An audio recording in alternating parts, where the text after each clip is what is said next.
Nasallahu alaihi wasallam.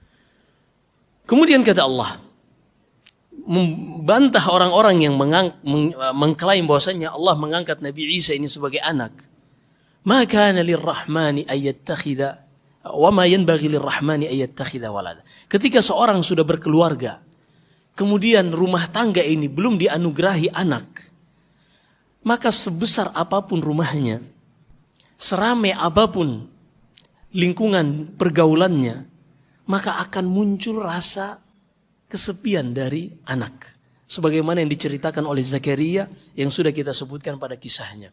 La tadharni fardan wa anta khairul warithin. Ya Allah, manusia sangat banyak yang engkau berikan keturunan.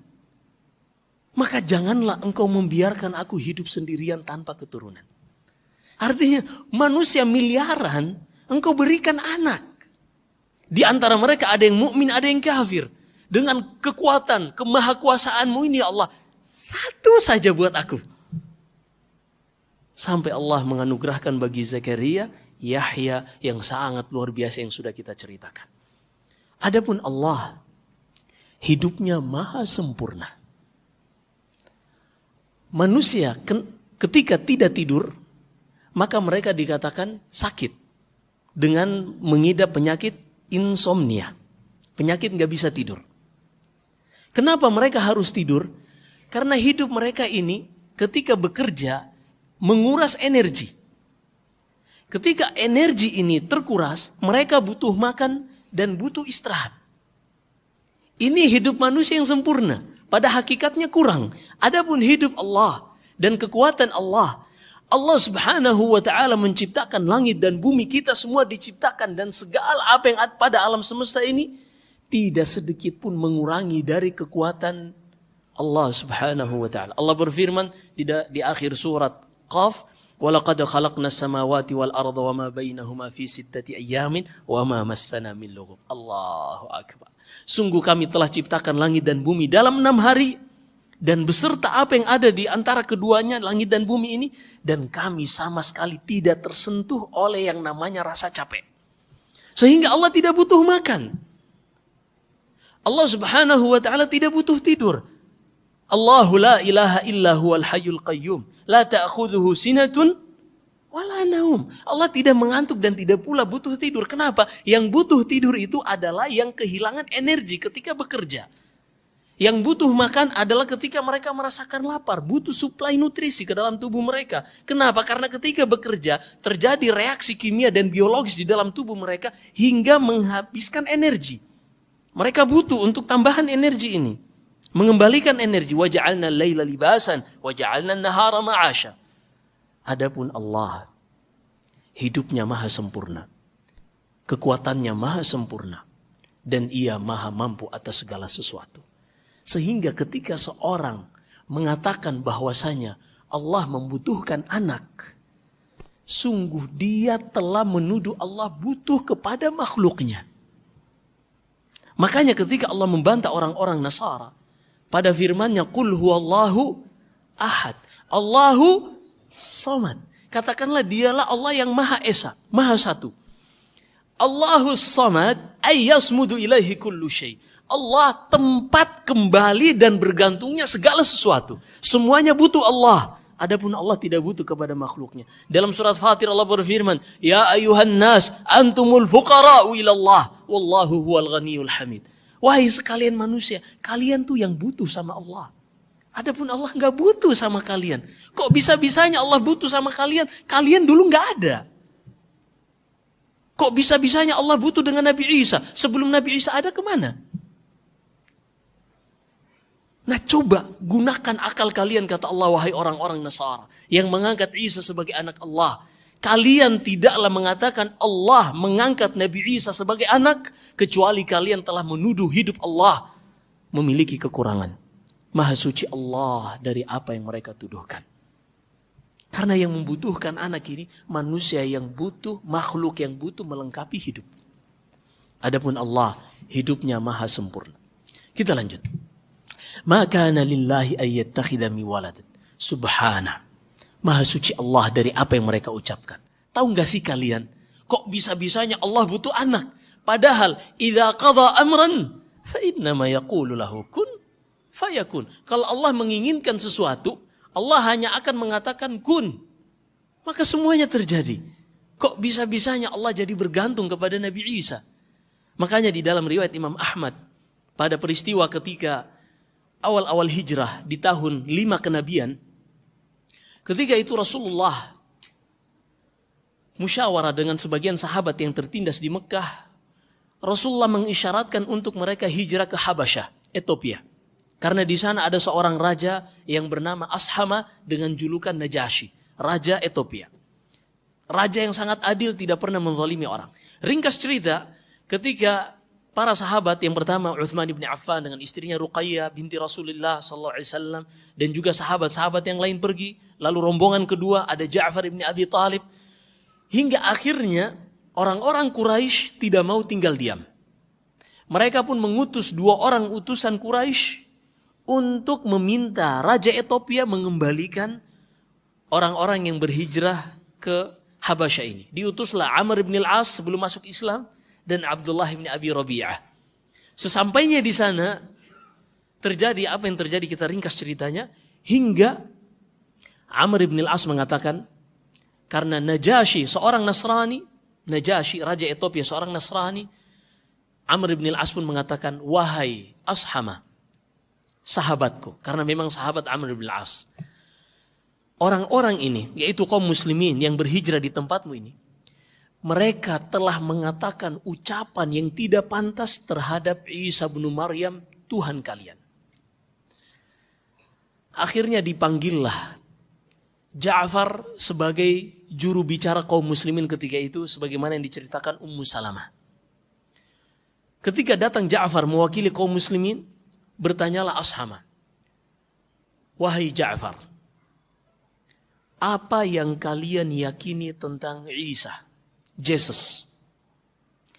Maka kata Nabi Isa, ma naqulu illa kama qala nabiyuna sallallahu alaihi wasallam fima unzila ilaihi. Tidaklah kami mengucapkan satu kata pun tentang Nabi Isa kecuali apa yang diucapkan oleh Nabi kami dari wahyu yang Allah turunkan kepadanya. Kemudian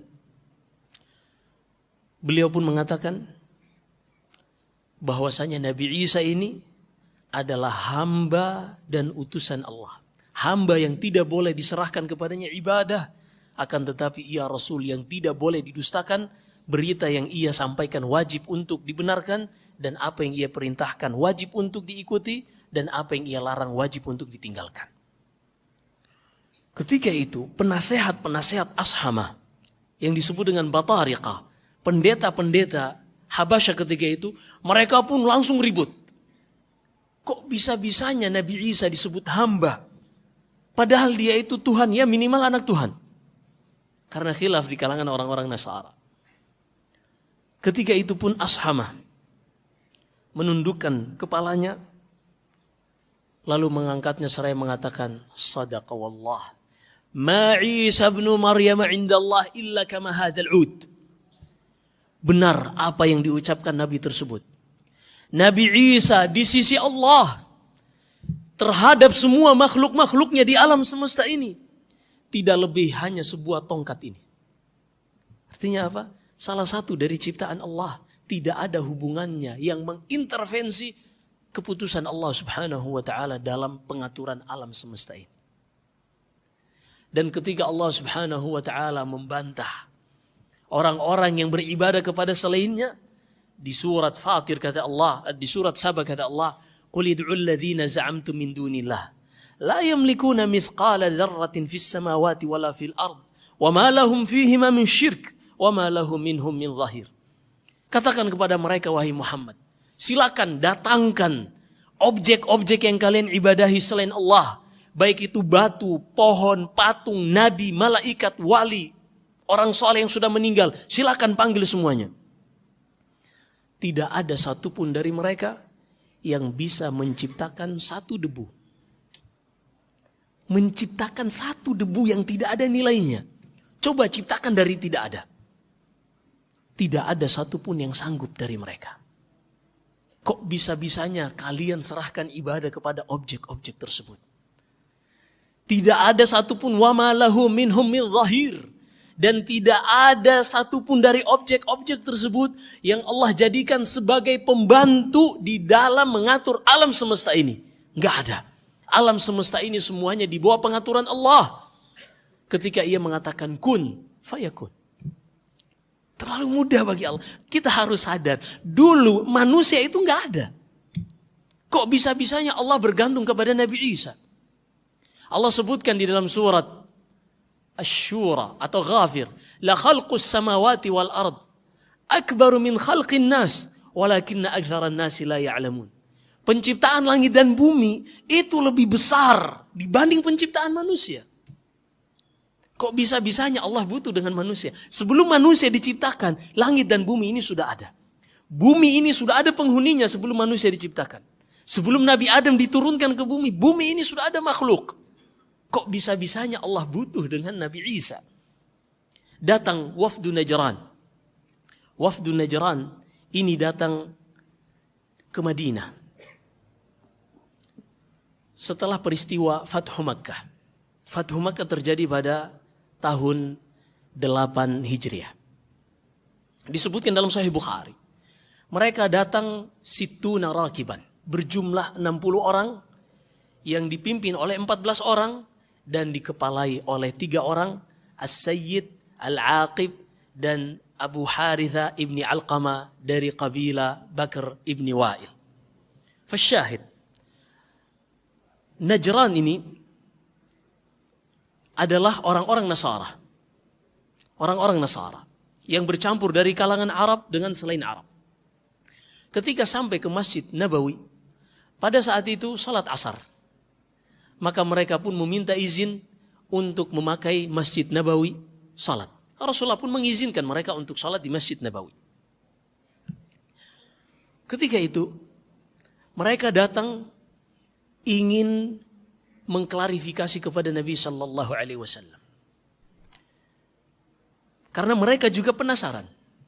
Yang mereka dapati di dalam Taurat dan Injil, bahwasanya Nabi Isa ini datang untuk memberi kabar gembira akan Rasul yang datang terakhir.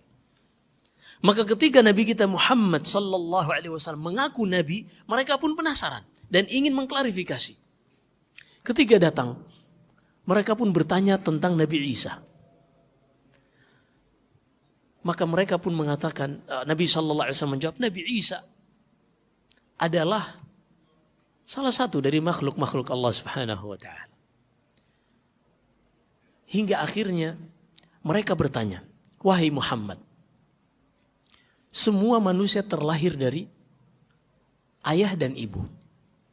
Adapun Nabi Isa seperti yang kau ketahui, Nabi Isa bahasa saya, tapi maksud mereka Yesus seperti yang kau ketahui, terlahir dari Maryam tanpa ayah.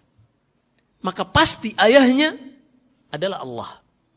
Maka mereka mengatakan Allah itu Tuhan Bapa, kemudian Isa ini Tuhan anak, dan Maryam adalah 1 dari 3 yang mereka ibadahi. Nabi Sallallahu Alaihi Wasallam terdiam ketika mereka bertanya siapa ayah dari Nabi Isa.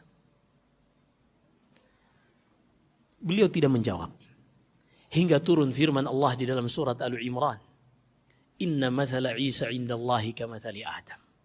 Khalaqahu min turab, thumma qala lahu kun fayakun. Permisalan Nabi Isa di sisi Allah tidak lebih hebat dari penciptaan Nabi Adam. Nabi Isa terlahir dari seorang ibu tanpa ayah. Adapun Nabi Adam terlahir, tercipta, tidak dari ayah, tidak dari ibu. Ketika itu pun mereka mulai ragu dengan keyakinan mereka. Hingga ketika Rasulullah mengatakan aslimu, ayo masuk Islamlah kalian. Mereka pun mengatakan aslamna, wahai Muhammad kami sudah masuk Islam sebelum engkau datang. Artinya mereka mengklaim bahwasanya mengikuti keyakinan mereka, mereka sudah masuk Islam. Karena Nabi Isa adalah Islam. Hawariyun, murid-murid Nabi Isa adalah Islam. Dalilnya pada firman Allah di dalam surat Al-Imran, juga di surat Al-Maidah, Allah berfirman, Falamma ahassa Isa minhumul kufra qala man ansari ila Allah qala al-hawariyuna nahnu ansarullahi amanna billahi washhad bi annana muslimun. Orang-orang Hawariyun mengatakan, persaksikanlah wahai Nabi Isa, kami beriman kepada Allah dan persaksikanlah bahwasanya kami ini muslim. Maka orang-orang Najran ini mengklaim bahwasanya mereka muslim. Tapi apa kata Rasulullah? Mana'akuma minal Islam iddi'aukumul walad lillahi wa aklukumul khinzir. Kalian terhalangi untuk dikatakan masuk Islam dengan kalian meyakini Nabi Isa adalah anak Allah. Jadi tidak cukup hanya klaim. Ketika keyakinan kalian menjadikan Nabi Isa sebagai anak Allah, inilah yang menghalangi kalian dari agama Islam. Kalian adalah Nasara. Dan juga dikarenakan kalian menghalalkan daging babi yang diharamkan oleh Allah di dalam Taurat dan Injil, kitab kalian. Akhirnya kata Allah, "Faman hajaka fihi min ba'di ma ja'aka minal ilm, faqul ta'alu." Wahai Muhammad, jika telah datang kebenaran ini kepadamu, namun mereka menolak untuk menerima kebenaran ini, maka ajaklah melakukan mubahalah. Apa itu mubahalah? Ayo kita panggil anak-anak kita, istri-istri kita, kemudian kita bersumpah dengan mengatakan, aku mengatakan bahwasanya Nabi Isa adalah makhluk Allah, hamba dan utusannya. Siapa saja yang menyelisihi ini maka dia akan dilaknat oleh Allah. Kemudian mereka juga mengatakan, bersaksi bahwasanya Nabi Isa adalah anak Allah. Siapa saja yang menyelisihi ini maka dia akan dilaknat oleh Allah. Apa ucapan As-Sayyid wal-Aqib dan juga Abu Haritha ibni Alqamah? Mereka pun mengatakan, amhilna ya Muhammad. Berikan kami waktu untuk berpikir wahai Muhammad. Akhirnya ketika mereka berpisah dari Nabi kita Muhammad sallallahu alaihi wasallam, mereka pun berbicara secara sembunyi-sembunyi. Mereka bertanya kepada Al-Aqib dan As-Sayyid yang paling paham tentang Rasul yang terakhir yang disebutkan dalam Injil. Lalu mereka bertanya, apakah benar dia Nabi yang dijanjikan oleh Nabi Isa? Mereka pun mengatakan, iya, benar. Dan kita tidak mungkin melakukan mubahalah dengan seorang Nabi. Karena kita tahu, tidaklah ada suatu kaum yang melakukan mubahalah. Yang bahasa kita sumpah pocong ya. Melakukan mubahalah dengan seorang Nabi, melainkan mereka akan dibinasakan oleh Allah dan tidak akan ada keturunan mereka yang selamat. Maka mereka pun mengatakan, wahai Rasulullah, kami tidak akan bermubahalah denganmu, kami akan pulang, akan tetapi utuslah utusanmu kepada kami menghukumi apa yang kami perselisihkan. Dan jangan engkau mengutus kepada kami kecuali seorang yang terpercaya. Maka Rasulullah pun mengatakan, la ab'athanna ilaikum, aku akan mengutus kepada kalian sahabatku yang paling terpercaya. Ketika Umar bin Khattab mendengarkan hal ini, Umar bin Khattab pun menantikan, mudah-mudahan dia yang ditunjuk. Ternyata dalam riwayat yang lain, riwayat Jabir bin Abdullah, semua orang mengharapkan dialah yang ditunjuk untuk menghukumi di tengah wafdu Najran, orang-orang Nasara Najran. Ternyata ketika sholat subuh, Rasulullah membalikkan badannya kepada sahabat-sahabatnya, mata beliau mengarahkan ke kanan, kemudian ke kiri. Umar bin Khattab sengaja mengangkat kepalanya. Mudah-mudahan dia yang ditunjuk. Ternyata ketika mata Rasulullah melihat Abu Ubaidah bin Al-Jarrah, beliau mengatakan, "Qum ya Abu Ubaidah, fa inna likulli ummatin amin, wa inna amina hadhil ummah Abu Ubaidah bin Al-Jarrah."